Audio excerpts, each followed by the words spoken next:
Bom dia, moçada, tudo bem com vocês? Aqui quem vos fala é o professor Eugênio Bastos, canal Geogênio, democratizando o ensino da geografia. Moçada, vamos fortalecer o canal, se inscrevam no canal, dê aquele like, compartilhe o vídeo e ajude o professor Eugênio Bastos a democratizar o ensino da geografia. Moçada, no nosso encontro de hoje, eu irei falar sobre o crescimento populacional brasileiro, ou seja, estarei atualizando uma aula que já existe no canal, em razão dos dados que foram publicados no censo realizado em 2022. Sendo assim, é preciso termos uma aula nova sobre o crescimento populacional brasileiro, de acordo que venha atender os novos dados que foram publicados pelo IBGE no transcurso do ano de 2023. Essa aula está sendo gravada no dia 27 de dezembro de 2023. Espero que vocês gostem do nosso encontro. Havendo qualquer dúvida, deixe a sua pergunta na parte dos comentários, que eu terei o máximo prazer de respondê-la. Então, vamos iniciar o nosso encontro mostrando a vocês esse gráfico elaborado por mim, no qual eu trabalho com a transição demográfica brasileira. De repente, vocês podem até estranhar o fato de eu ter dividido o crescimento populacional brasileiro em 5 fases distintas. Na maioria dos casos, nos livros e apostilas, vocês verão 3 ou no máximo 4 fases. Agora, eu já trabalho com a 5ª fase. Sendo assim, farei uma breve explanação sobre essas fases de crescimento, registradas a partir do início do século XX e projetada até o final do século XXI. Então, por exemplo, eu chamo de primeira fase o período que se estende de 1900 a 1940. Quando então vocês poderão perceber o seguinte: a linha vermelha representa aqui a taxa de natalidade, a linha azul representa a taxa de mortalidade. Então, como vocês podem observar, nesse período de 1900 a 1940, as taxas de natalidade e mortalidade eram elevadas, razão pela qual o crescimento da população brasileira, pelo menos no que diz respeito ao crescimento vegetativo ou natural da população, não era elevado. Ah, professor, por que a taxa de natalidade era muito alta no início do século XX? Ora, basta lembrar que a maioria das técnicas contraceptivas ou dos métodos anticoncepcionais existentes na atualidade, naquela época não existiam.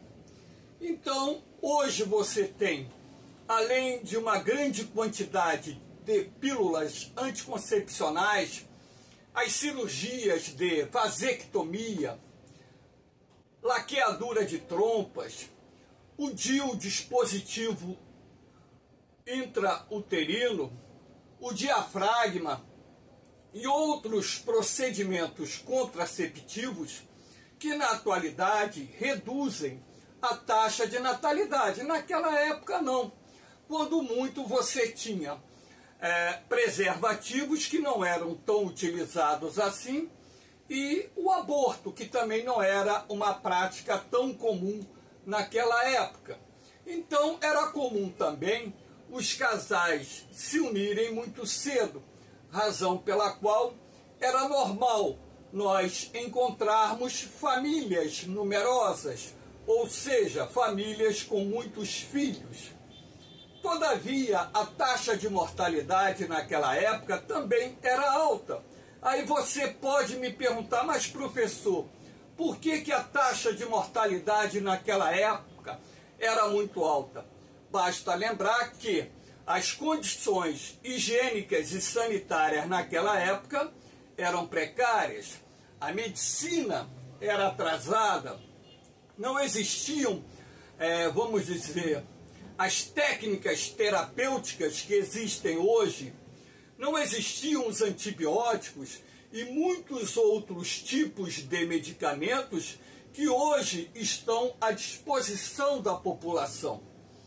E também há de se convir que naquela época não se havia, por exemplo, campanhas informativas e preventivas contra determinadas doenças. E por esse motivo, a expectativa de vida do brasileiro no início do século XX era inferior a 40 anos. Então, se a taxa de natalidade era alta e a taxa de mortalidade também era alta, o crescimento da população se processava de forma bem mais lenta do que se processou num determinado momento do século XX. A segunda fase, ela começa aqui em 1941, vai até 1970. Você vai perceber o seguinte, que a taxa de natalidade cai de forma muito lenta. Todavia, a taxa de mortalidade caiu rapidamente nesse período.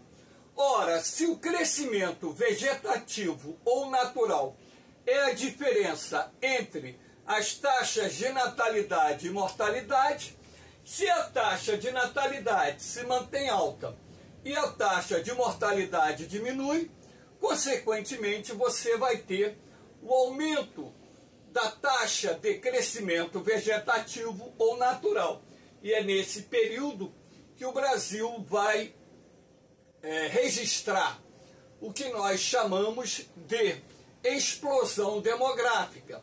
Então, o Brasil chegou a ter, num determinado momento, um crescimento populacional de quase 3% ao ano.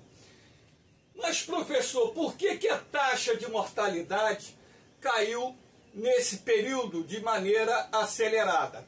Aí você tem que levar em consideração os seguintes aspectos.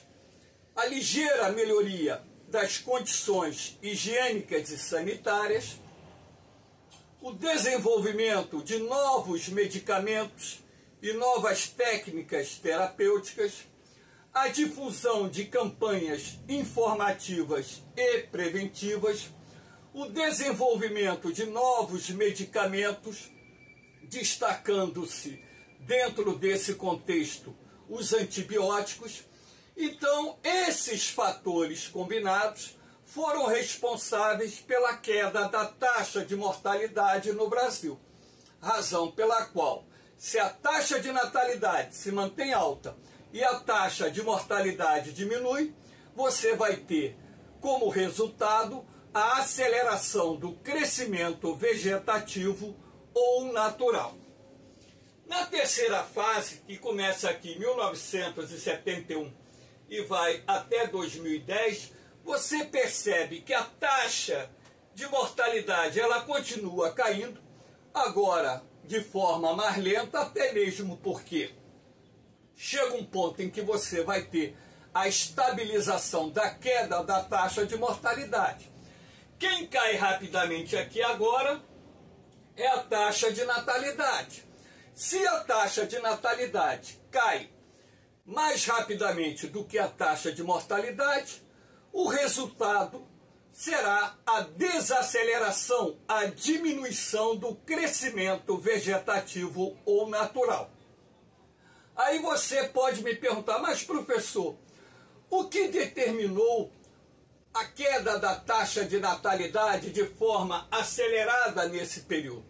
Aí você tem que levar em consideração a difusão dos métodos anticoncepcionais ou das técnicas contraceptivas, o retardamento na idade do casamento, os casais passaram a se casar mais tarde, a difusão da ideia do planejamento familiar, a maior participação das mulheres no mercado de trabalho, a concentração da população em áreas urbanas, onde o custo de criação é mais alto e as pessoas têm mais acesso à informação.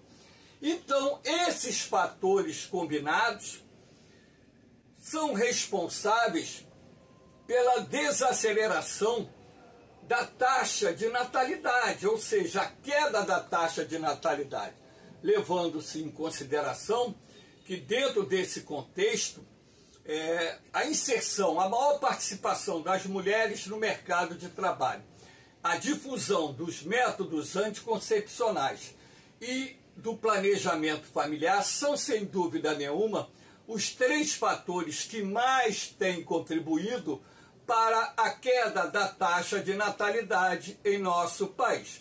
Então aqui você percebe a redução do crescimento vegetativo ou natural. Na 4ª fase, que começa em 2011 e se projeta até 2040, você vai perceber, a princípio, a estabilização da taxa de mortalidade e a queda da taxa de natalidade agora de forma mais lenta. Mas, num determinado momento, você vai perceber que a taxa de mortalidade começa a subir. Então, há uma ligeira inclinação dessa linha para cima. Ora, por que essa taxa de mortalidade começou a subir no século XXI? Porque a população brasileira está passando por um processo de envelhecimento. Então, na medida em que o percentual de idosos aumenta em nosso país, o reflexo desse crescimento é o aumento da taxa de mortalidade, até mesmo porque todos nós temos prazo de validade. A taxa de natalidade, ela cai de forma mais lenta e caminha para o seu ponto de estabilização. Então, nesse período, nós temos uma desaceleração do crescimento vegetativo ou natural, que inclusive, no censo de 2022, constatou uma taxa de crescimento de 0,52, a menor taxa de crescimento até então registrada em nosso país.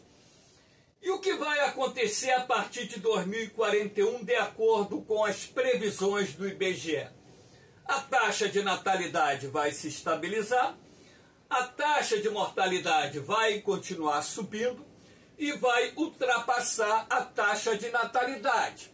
E qual seria a consequência desse processo? O Brasil ingressará num momento em que o crescimento será negativo, ou seja, teremos mais pessoas morrendo do que crianças nascendo, de acordo com as projeções feitas pelo IBGE.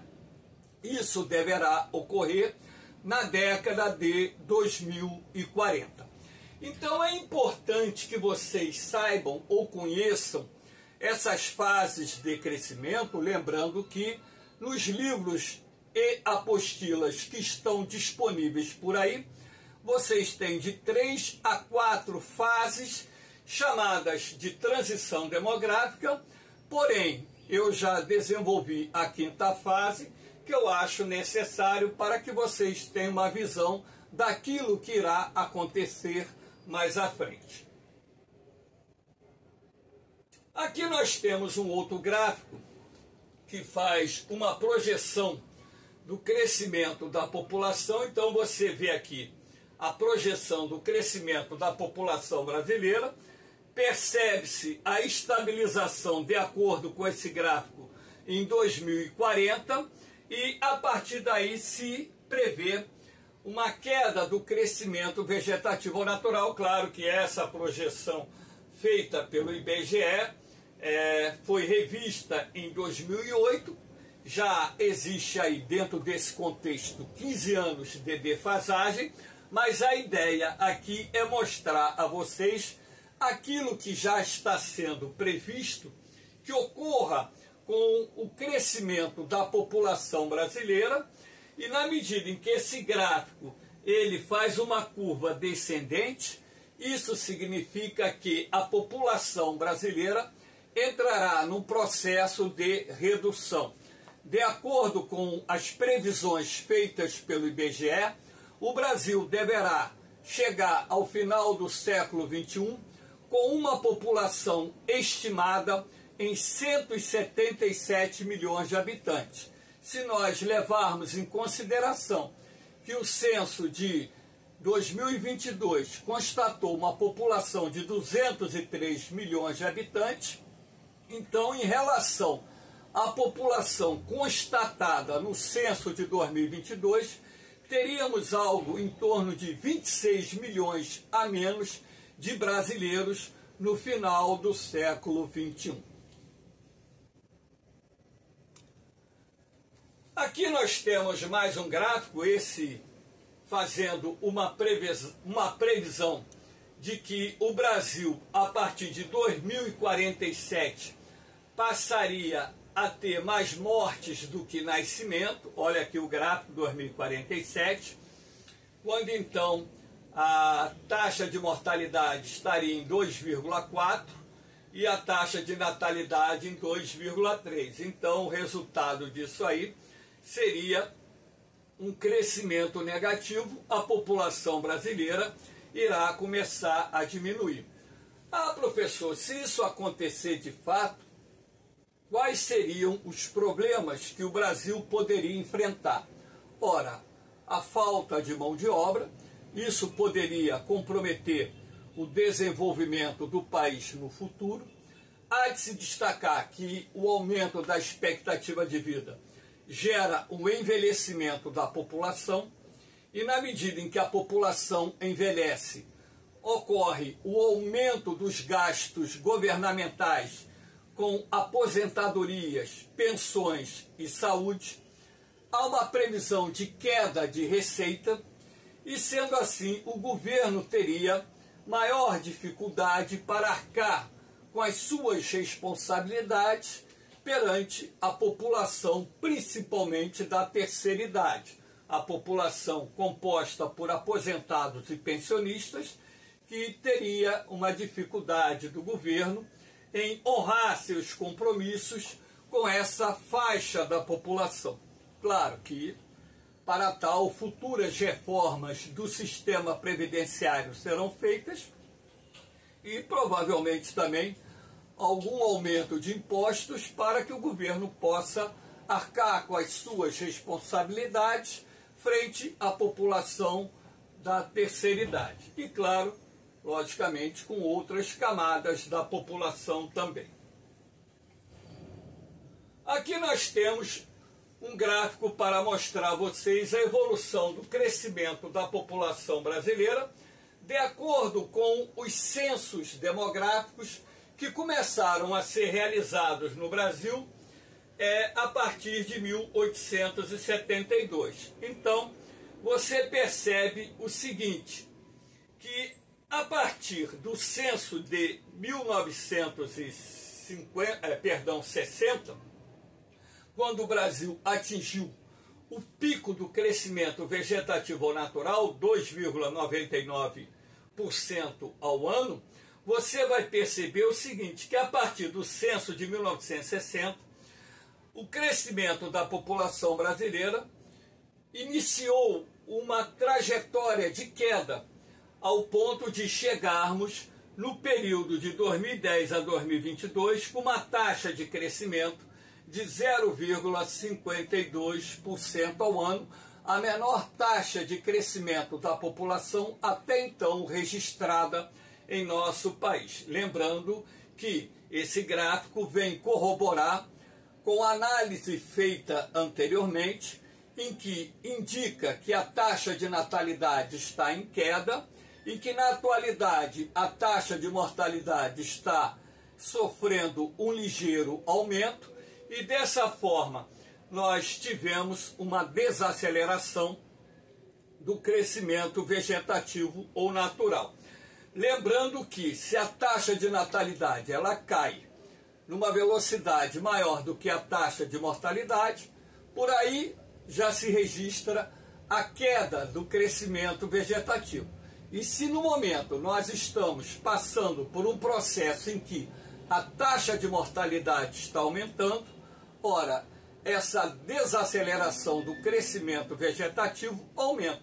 Você pode perceber que essa queda foi bastante expressiva entre o censo de 2010 e o censo de 2022. Claro que nós devemos destacar aí dentro desse contexto também os efeitos da pandemia do Covid-19, que atingiu não só o Brasil, mas outros países do mundo, de uma forma mais intensa nos anos de 2020 e 2021. E muitos casais evitaram ter filhos, logicamente, para preservar a vida das suas esposas e até mesmo, de certa forma, proteger a família contra a possibilidade de contrair essa doença que matou milhões de pessoas mundo afora. Aqui nós temos um outro gráfico cuja ideia é mostrar a variação da taxa de natalidade, TN, da taxa de mortalidade e do crescimento vegetativo por mil. Então, por esse gráfico aqui, em azul você tem a taxa de natalidade, em vermelho a taxa de mortalidade, em amarelo o crescimento vegetativo ou natural.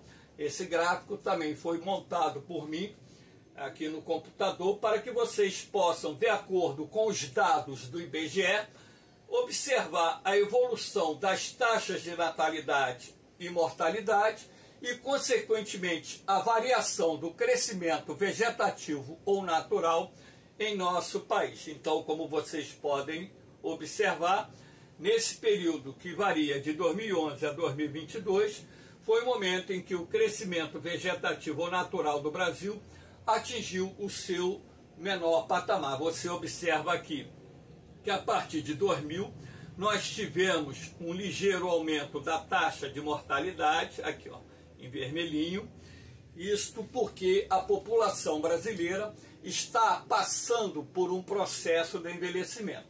E você observa que a partir do censo de 1960, a taxa de natalidade veio declinando de forma constante, o que também contribuiu para a desaceleração do crescimento vegetativo ou natural da população brasileira.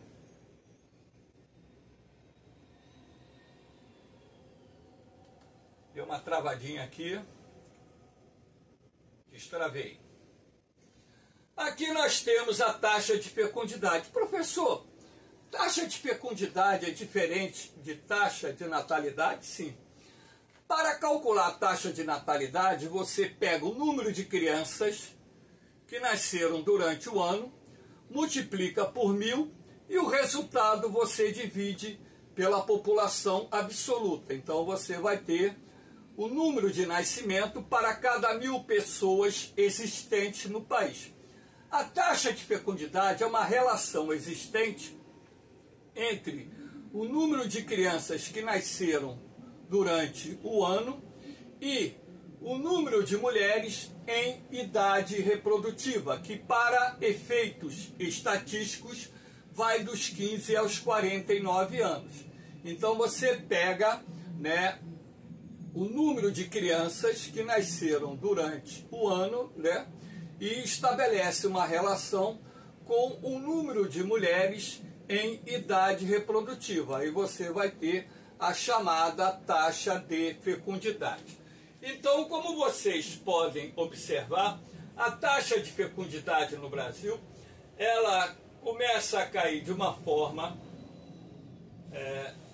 podemos assim, inicialmente lenta, a partir da década de 1960. Então, quando mulheres em idade reprodutiva para fins estatísticos, tinham em média 6,28 filhos. No censo de 1970, houve uma queda para 5,75. No censo de 1980, 4,35. No censo de 91, 2,89. No censo de 2000, 2,38.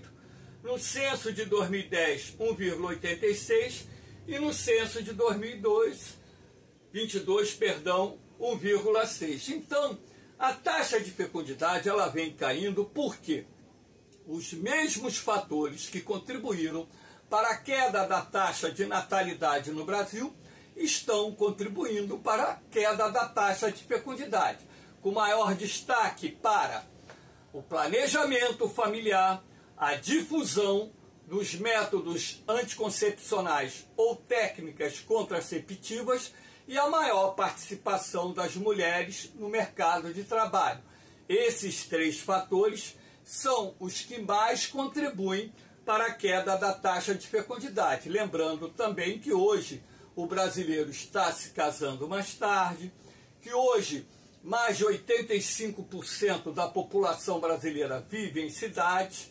O processo de urbanização também contribui para a queda da taxa de fecundidade, porque as pessoas que vivem nas cidades têm mais acesso à informação e o custo de criação é mais alto, enfim. Então, esses fatores combinados explicam o porquê da queda da taxa de fecundidade. Agora, a taxa de fecundidade brasileira atualmente se encontra abaixo da taxa de reposição da população, que deve ser de 2,1 filhos por mulher. Mas, professor, por que 2,1? Ora, você tem um homem e a mulher. E nem toda criança chega à idade, vamos dizer, adulta. Ela morre no caminho.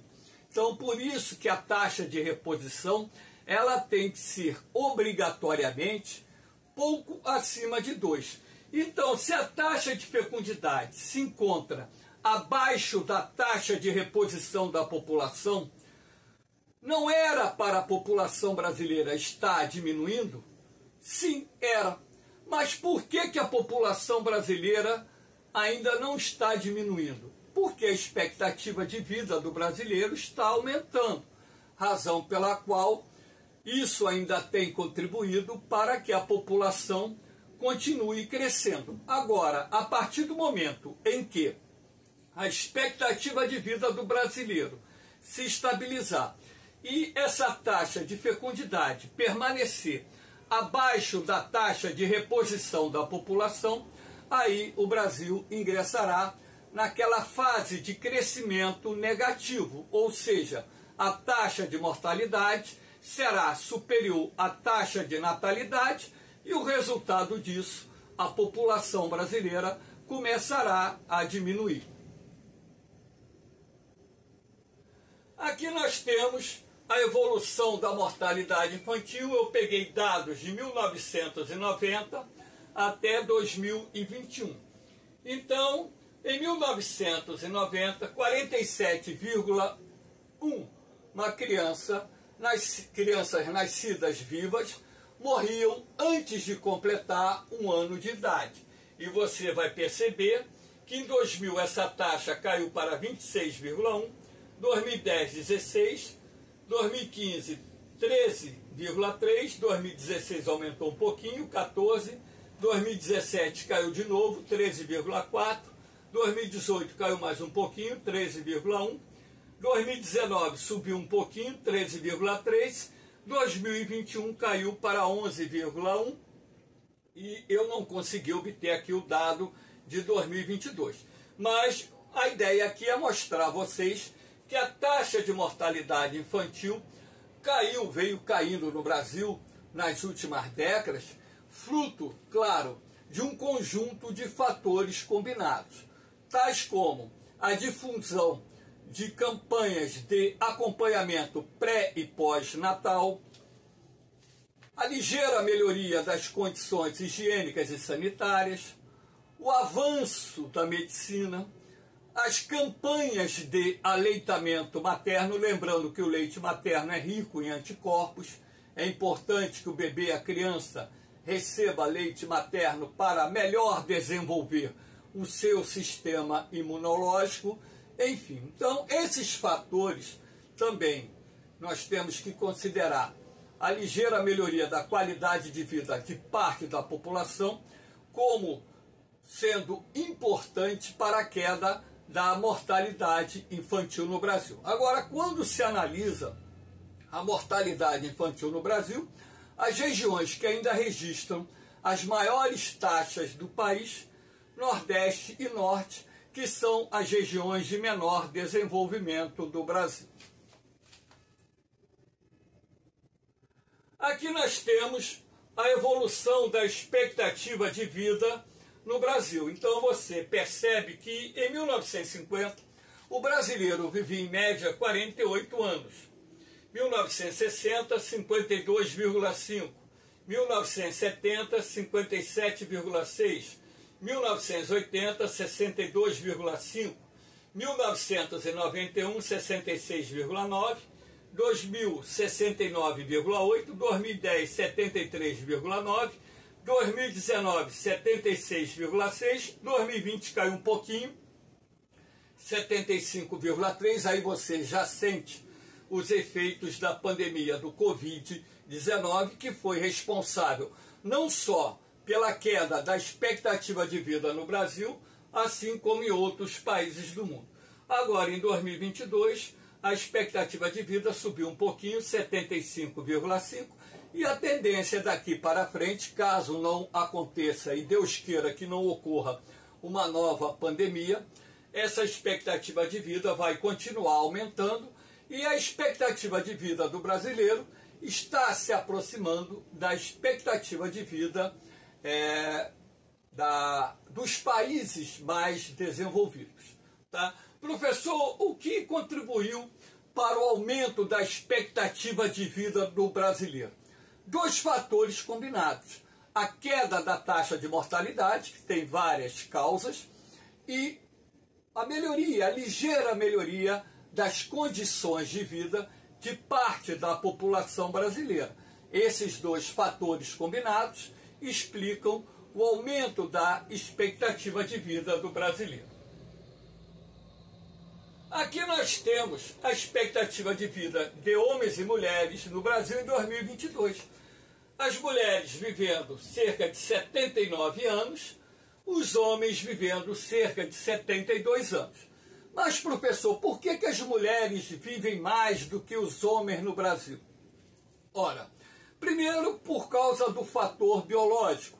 As mulheres têm um sistema imunológico mais ativo do que o sistema imunológico dos homens. Isso se deve à maior quantidade de anticorpos existentes no corpo de uma mulher. Também o fato das mulheres se cuidarem mais, irem a médicos com maior frequência, fazerem seus exames preventivos. O homem, ele é meio machão, não gosta muito de ir ao médico. Também a menor dependência das mulheres em relação ao tabagismo e alcoolismo, dois vícios que trazem consigo um grande número de doenças. E há de se destacar também o fato da violência matar mais homens do que mulheres. A violência a que me refiro, confrontos entre organizações criminosas e forças policiais, confrontos entre organizações criminosas, latrocínio, homicídio e por aí vai. Então, como a violência atinge mais o sexo masculino, esse fator também deve ser considerado como um dos responsáveis pelo fato das mulheres brasileiras viverem, em média, cerca de 7 anos a mais do que os homens.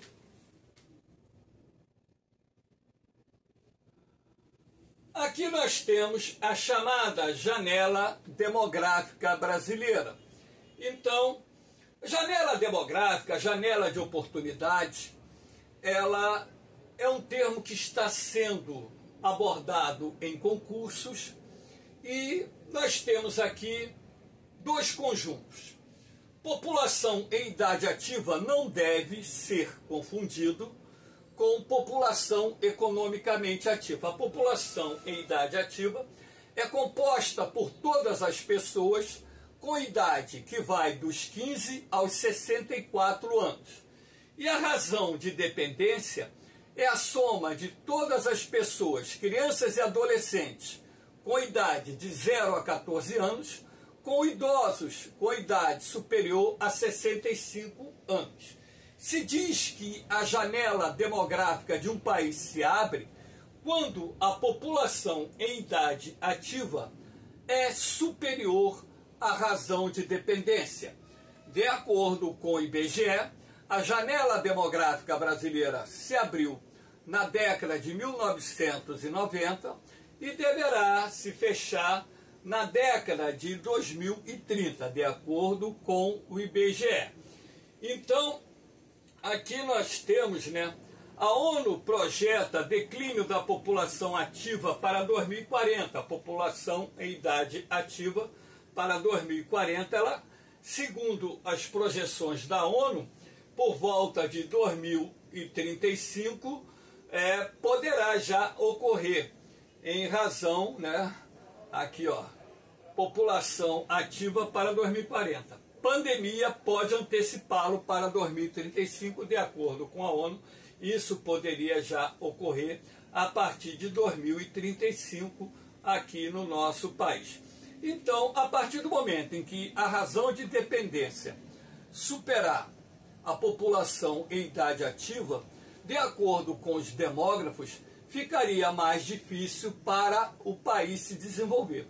Quando você fala em janela demográfica, janela de oportunidades, é o melhor momento que um país possui para se desenvolver, desde que o governo ele promova os investimentos em educação, ciência, tecnologia, crie as bases para o desenvolvimento econômico, inclusive com investimentos que possam alavancar os setores produtivos da economia.